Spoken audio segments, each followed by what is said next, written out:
What's up, everybody? Once again, Matt is Matt, and welcome back to Let's Play Ocarina of Time 3D. In the last episode, we freed some carpenters from Gerudo's fortress. They have since then rebuilt the bridge in Gerudo Valley. And in this episode, there's one minigame in particular that I want to take care of while we're still at Gerudo Fortress. But we need Epona, so let's call her to our side. And she should warp somewhere near us. So let's find out where she's gonna be. She's probably going to be down on the bottom of these stairs. Sometimes she appears off to the right, though. Like, if you're close enough, she'll just come right up next to you, which is nice, but unfortunately, she decided that she was going to be a loser and appear at the bottom of the stairs, but whatever. If you look at your map real quick, off to the right, you'll notice a large area that we have yet to explore. Now, there's a minigame in that area that is notoriously hard, and it's actually the one minigame in this game that I have not been looking forward to doing. I used to be absolutely terrible at this minigame. I've been practicing off screen for quite a while, and I've gotten a lot better, I must say, but yeah, I was not really looking forward to this. Hey, newcomer, you have a fine horse. I don't know where you stole it from, but okay. How about a horseback archery challenge? Once the horse starts galloping, shoot the targets with your arrows. Let's see how many points you can score. You get 20 arrows. If you score 1,000 points, I'll give you something nice. Alright, it's 20 rupees to play. Now, this minigame, although it might seem easy, it's actually kind of hard. At least until you get the rhythm down. There is a rhythm to it, and once you get it down, it becomes a lot easier, and wow, as soon as I said that, I missed the first pop. But as you can see, once you get it down, you can normally never miss unless you're terrible, like I am apparently, but we only need to get 1,000 points our first try through here, so it's not really that big of a deal, and we're doing alright anyways. Those wooden targets, if you hit the center, you get 100 points. If you hit the outer edge, you get 30. And if you hit anywhere in between that, you get, I believe, 60. So having good accuracy is obviously rewarded. And let me get this last pot if I can, please. Thank you. And we've already got the high score, so we're good to go. Let's just see what we can top it off with. And 1470. Not too bad. Let's go see what we get. Alright, so fantastic, we're a true master, and for completing that, we get another piece of heart. Now, there's only one more piece of heart in the game to collect, and it's actually nearby this area. We'll probably pick it up within the next episode or two. Now, we are going to do this archery minigame one more time. This time, we need to get 1,500 points. So it's a little bit harder, but now that I got the rhythm down, I think we'll do just fine. So a good tactic is just like line your bow up with the first thing, and as soon as you hit it, just draw back and then like immediately just shoot it almost, and you'll pretty much get it every single time. After you break all the wooden pots, it's pretty much going to be down to your accuracy on these wooden targets, so do your best to aim for the center. We're at 900 points, that's not too bad. The max score that you can get is 2,000, as you know, they give you 20 arrows, and the max you can get with each arrow is 100. But looks like we're going to make it just fine. There we go, 1520. And let's see if we can finish off strong. What are we going to get? 1810. That's pretty darn good if I do say so myself, but let's find out what we get. I'll be darned, you're the ultimate master. I will give you an item suitable for the master. This quiver is very important to me. I want you to have it. Take good care of it, okay? And with that, we have the biggest quiver. We can carry up to 50 arrows now, which is so useful to us, you have no idea. But there's one more thing I want to do in this area. I'm going to play the Sun Song real quick, because at the end of this target range, there's actually a gold skeleton to collect. And please don't teleport me back down to the fortress. Okay, good, it's just right back at the stand. Well, that's not that big of a deal. We don't have a opponent anymore, it looks like, but yeah, whatever. I guess we could roll all the way down here. It's not really that far of a walk. Link could use the exercise anyways. You could probably already see the gold skeleton. It's kind of small, but it's there, trust me. So we'll just stroll up and collect this guy as per usual. And you know what I just realized? We're going to have to walk all the way back because I didn't bring Epona. And I don't feel like playing the ocarina. If only there was a way that we could teleport to a more important area in Gerudo Valley. Maybe we'll get a teleportation song in this episode. Actually, we probably will, because I really want this song. It'll make getting around a lot easier. Plus, we need it for the next temple anyways. For now, we're going to go back down to that gate that we passed with Epona at the very beginning of this episode, and actually open that up and head out to the desert wasteland.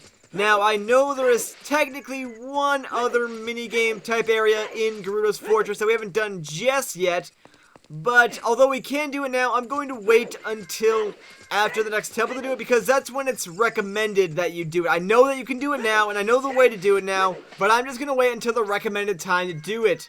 Instead, we're going to climb this ladder right here and talk to the lovely guard lady about opening up this gate.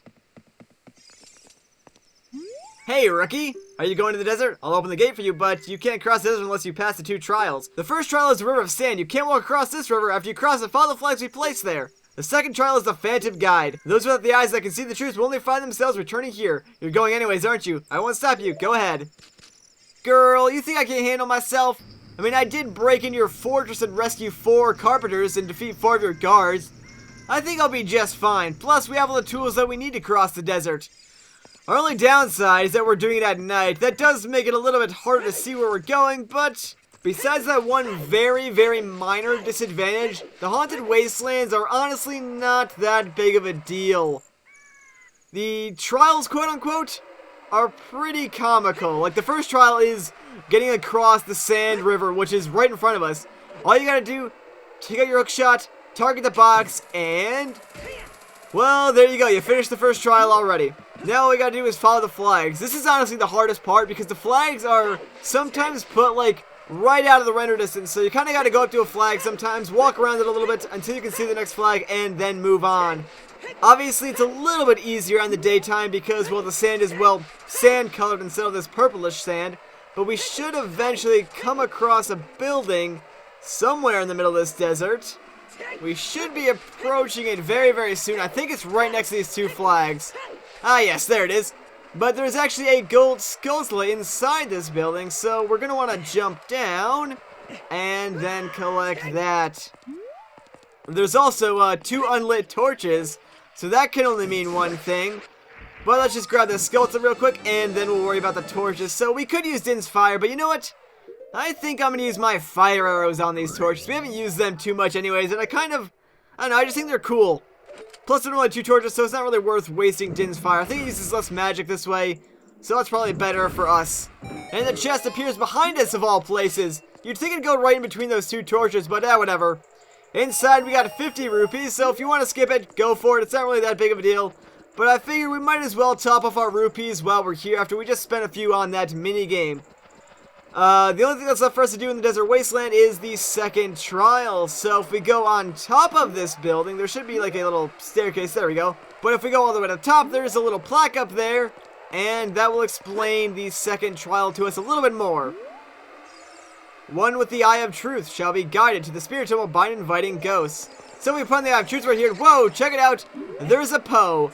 Now, we're going to want to follow this Poe, and he will be our guide through the Haunted Wastelands and will lead us to the Spirit Temple. Now, obviously, if you have the path memorized, you can completely skip over this Poe and just go directly to the next area. But we're going to do it the way that the game wants us to by following this ghost around. And honestly, this ghost is really, really bad at his job. Like, all he has to do is take us to the next area. But I know at one point he takes us around in a circle, and I think it's around this box. Like, we're probably going to come back to that box if my memory serves me well.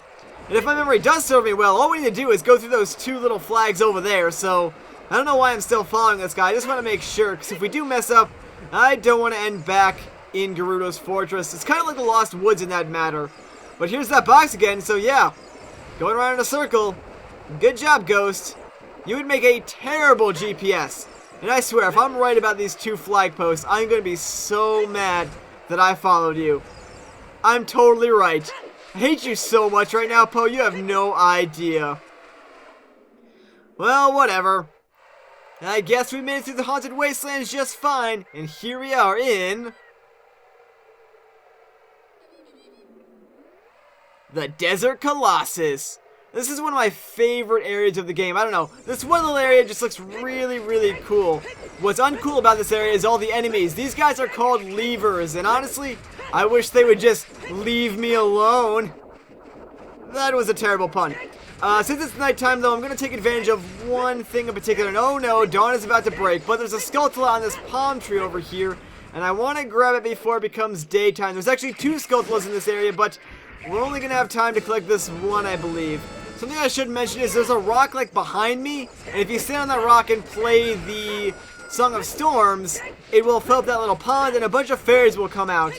I'm not going to bother with that now. Instead, we're going to go inside the next temple. Like, the entrance to the Spirit Temple is right here. Now, we're not going to start the next temple just yet, as there's still some stuff I want to do out in the Colossus. However, I want to show one thing off and trigger a cutscene. So if you go to the left in this temple, you'll notice that there's a hole that Adult Link is too big to squeeze into. And on the right side, we have a block that is a little too big for us to push. So we can't really do anything in this temple just yet. Instead, we're going to leave and trigger a cutscene.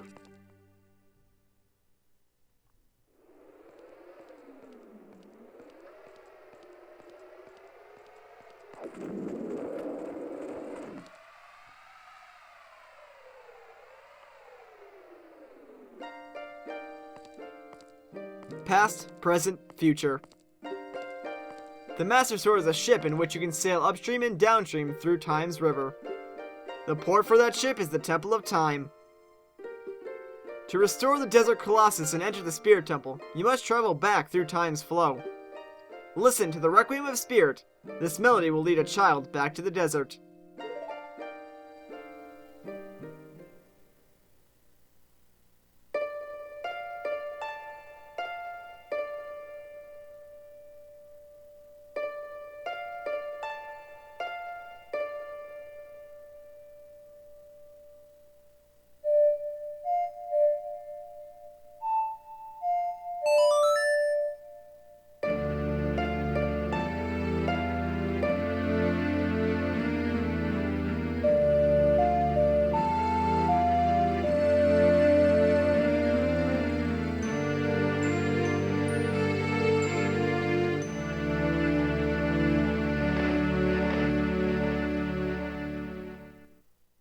And with that, we've learned the Requiem of Spirit.